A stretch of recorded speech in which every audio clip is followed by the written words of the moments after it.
कुछ समय पहले की बात है। किशनपुर के एक जिले में दो बहनें रहा करती थीं। वो बहनें एक दूसरे की कट्टर दुश्मन थीं। कभी एक दूसरे से सीधे मुंह बात तक नहीं करती थीं। एक बहन का नाम रानी था और दूसरी बहन का नाम पायल था। पायल अपना घर चलाने के लिए मछलियाँ पकड़ने जाया करती थी और वो मछली पकड़कर बाजार में बेच दिया करती थी और जो पैसे उसे मिलते थे उन पैसों से वो घर में सामान लाकर भी देती थी और अपनी जरूरतों की चीजें भी खरीदा करती थी। ये देखकर रानी पायल से बहुत ज्यादा जलती थी।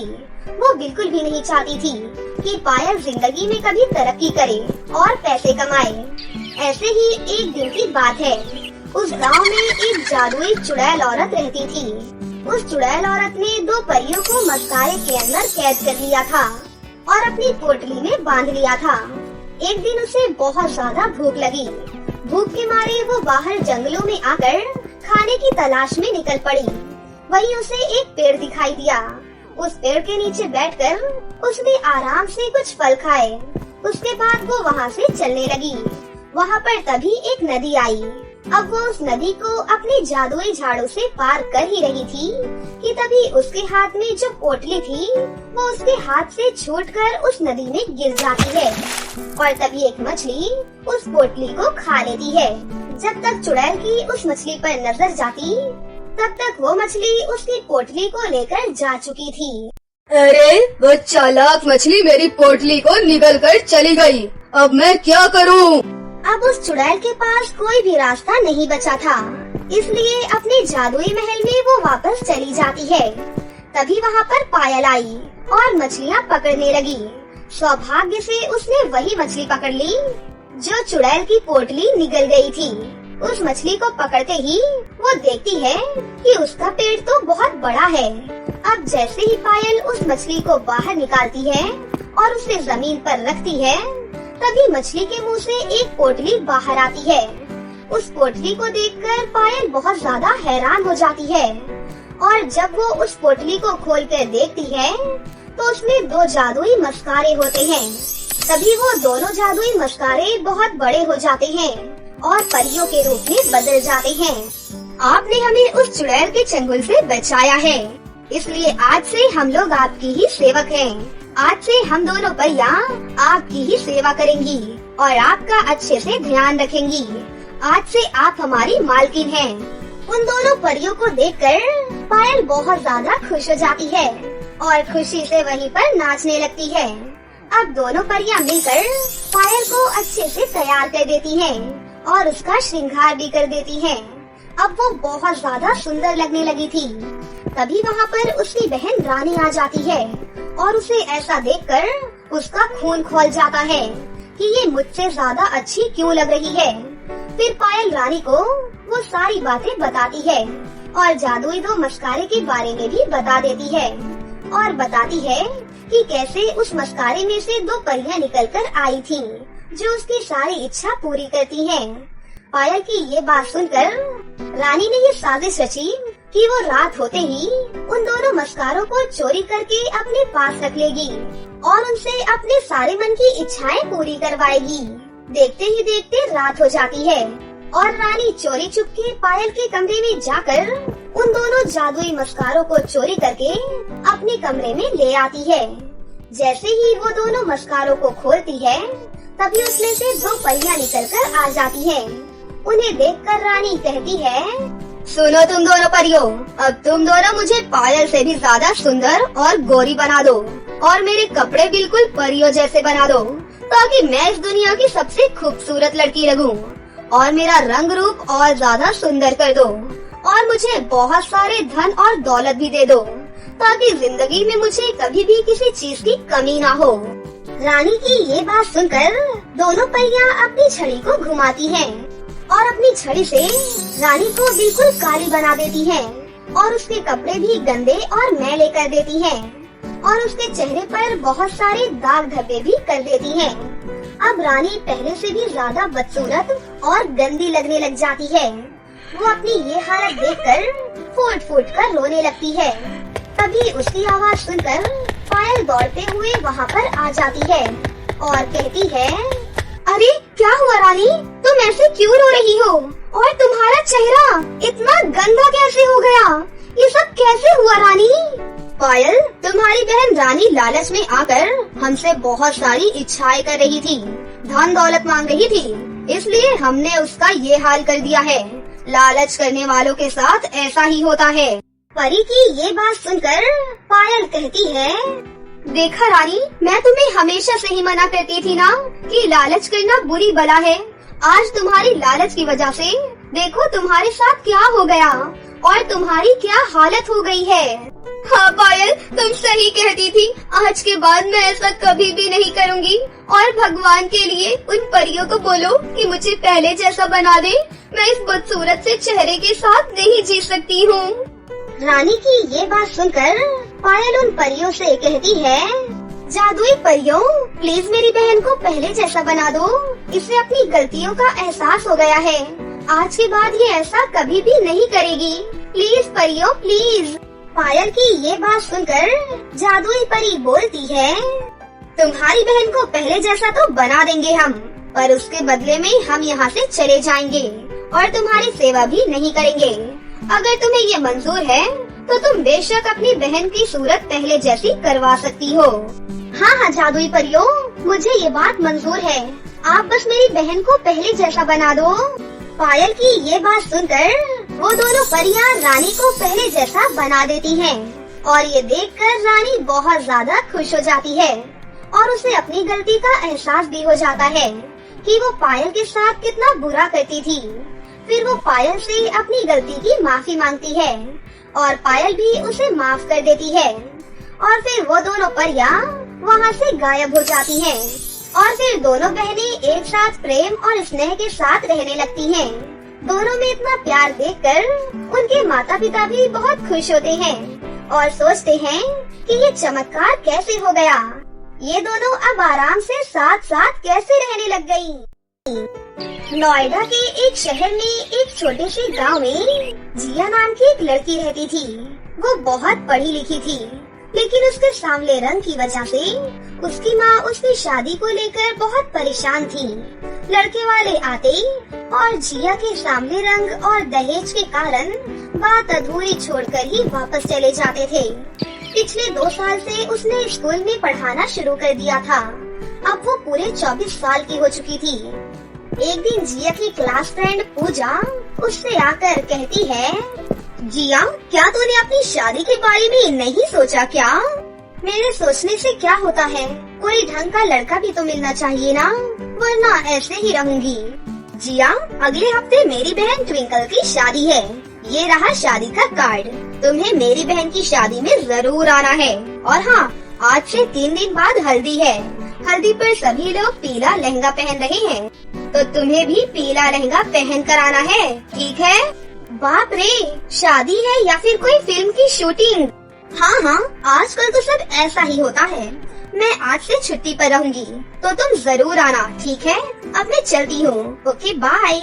फिर जिया घर आते वक्त रास्ते में सोच रही थी कि आखिर उसकी फ्रेंड की बहन की शादी के लिए उसे 2-2 लहंगे खरीदने पड़ेंगे। अरे नहीं नहीं, मैं इतना पैसा बर्बाद नहीं कर सकती हूँ। फिर जिया जब घर पर आती है तब उसकी माँ उससे बोलती है, अरे जिया बेटी, क्या हुआ? तुम्हारी तबीयत तो ठीक है ना?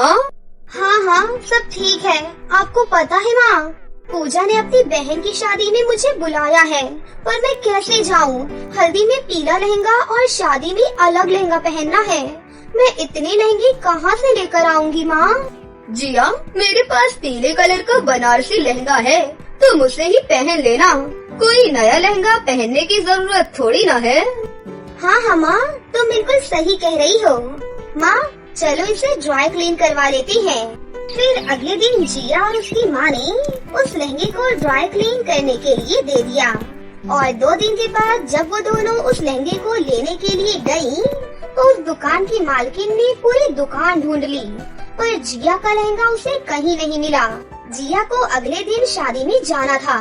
तभी दुकान की मालकिन बोली, मैडम जी, हम आपका लहंगा कल तक भिजवा देंगे, 1-2 दिन का समय दे दीजिए, अभी आपका लहंगा मिल नहीं रहा है। ये क्या तमाशा है? मुझे मेरा लहंगा अभी चाहिए, मुझे कल पहनना है उसे। मेरे पास पीले रंग के दूसरे बनारसी लहंगे रखे हुए हैं, आप उन्हें ले जाओ और कल पहन लेना। मैं आपका लहंगा कल तक ढूंढ कर आपको दे दूंगी और आपसे ये लहंगा वापस ले जाऊंगी। उसके बाद दुकान की मालकिन एक पीले रंग का लहंगा लेकर आती है। चलो ठीक है, आप मुझे यही दे दीजिए। फिर वो लहंगा लेकर दोनों माँ बेटी वहाँ से घर वापस आ गयी। घर आकर जिया ने उस पीले लहंगे को पहन लिया और जब वो आईने में खुद को देखती है तो वो हैरान हो गई और वहीं से चिल्लाई, माँ माँ इधर आओ माँ। तभी उसकी माँ जल्दी से उसके पास आई। तब जिया ने उनसे कहा, माँ ये देखो, मेरा रंग एकदम से कितना गोरा हो गया, कितनी सुंदर लग रही हूँ मैं। और ये लहंगा पहनते ही सारे मैचिंग के गहने अपने आप ही आ गए माँ।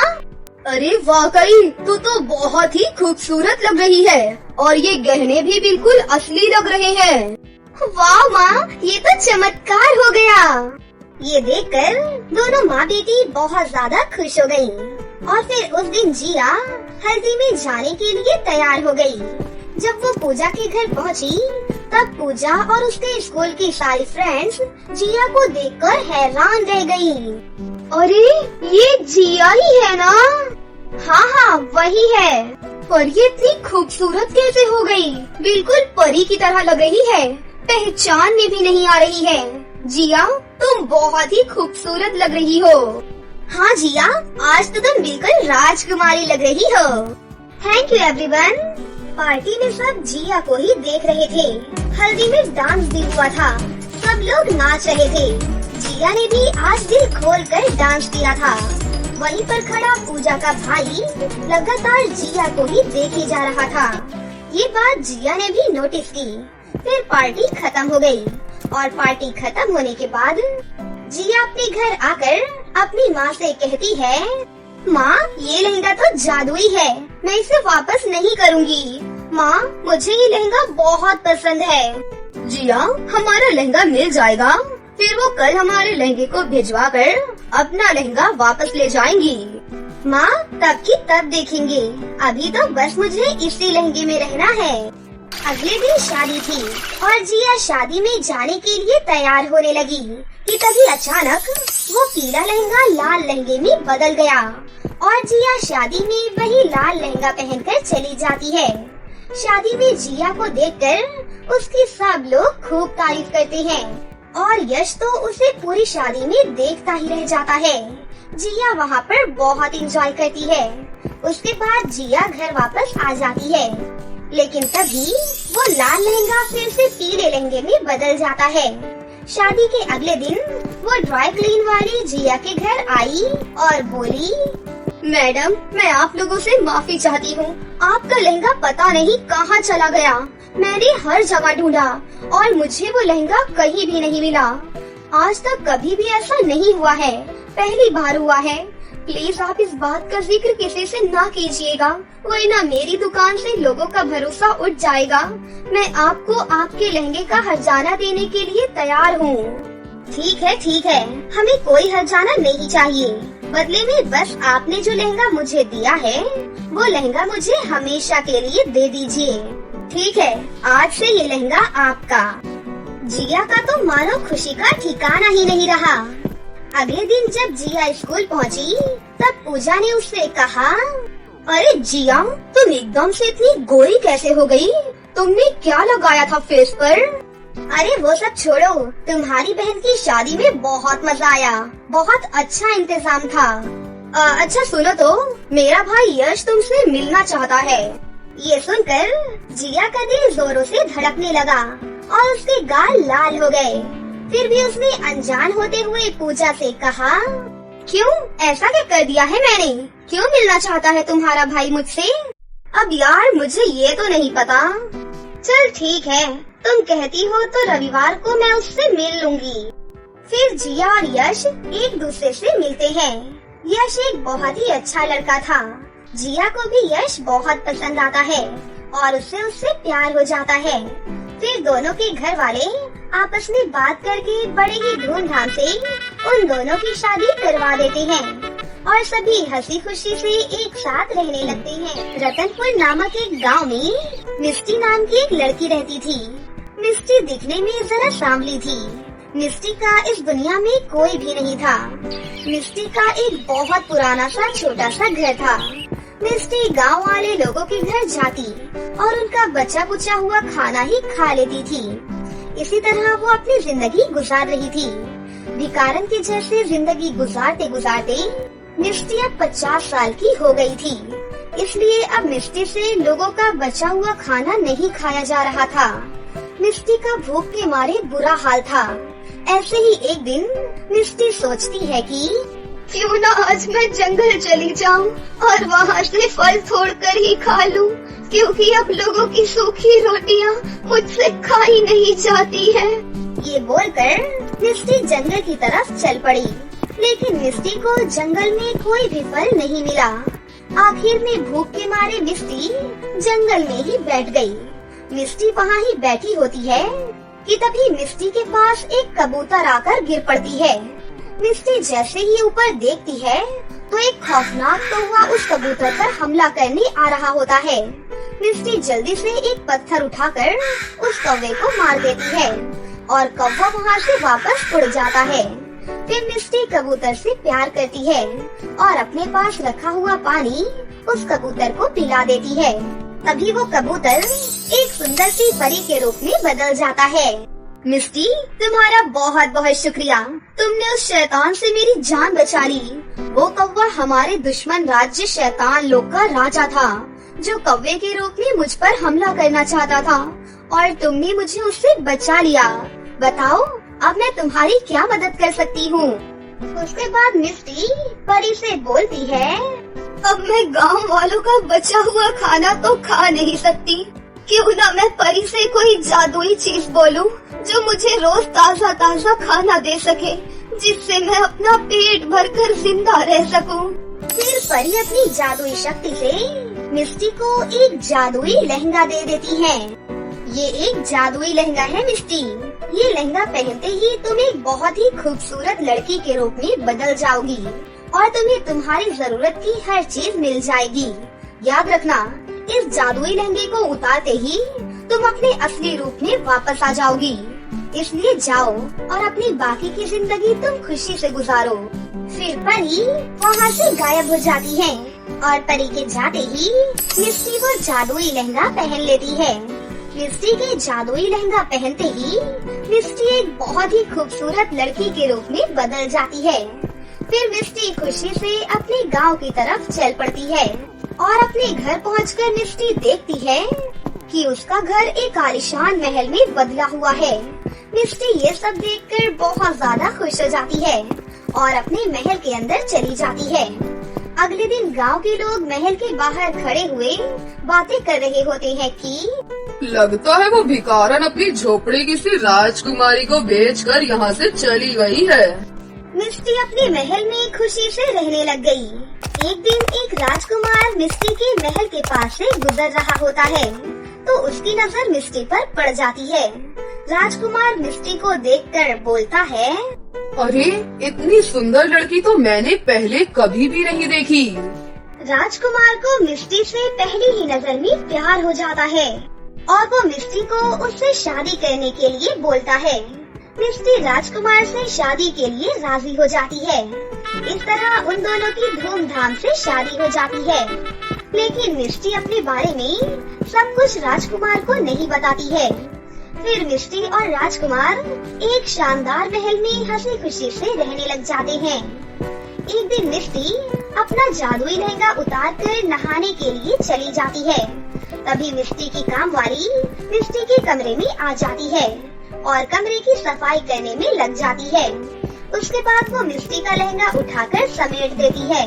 फिर जब मिस्टी नहाकर कमरे में वापस आती है तो उसका शरीर पहले जैसे 50 साल का नजर आ रहा होता है। वो जल्दी से अपने लहंगे को इधर उधर ढूंढने लगती है, लेकिन उसे वो लहंगा कहीं भी नहीं दिखाई देता। तभी राजकुमार कमरे में आ जाते हैं। अरे, तुम कौन हो? हमारे कमरे में तुम क्या कर रही हो?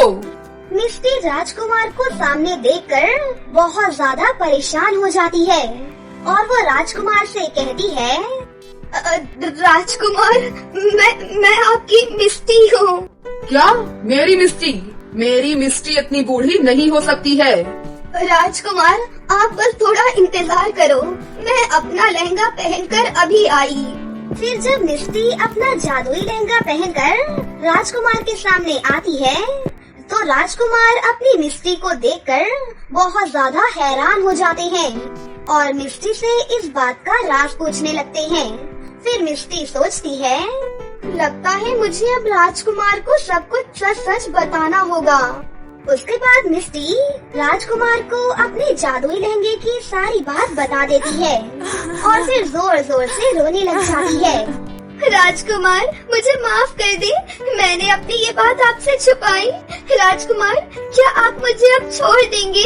मैं आपसे बहुत प्यार करती हूँ राजकुमार। नहीं मिस्टी, मैंने तुमसे सच्चा प्यार किया है। तुम जैसी भी हो तो मेरी मिस्टी ना। वो प्यार ही क्या जो वफा ना करे। फिर उस दिन के बाद से मिस्टी अपने राजकुमार के साथ हंसी खुशी से रहने लगती है।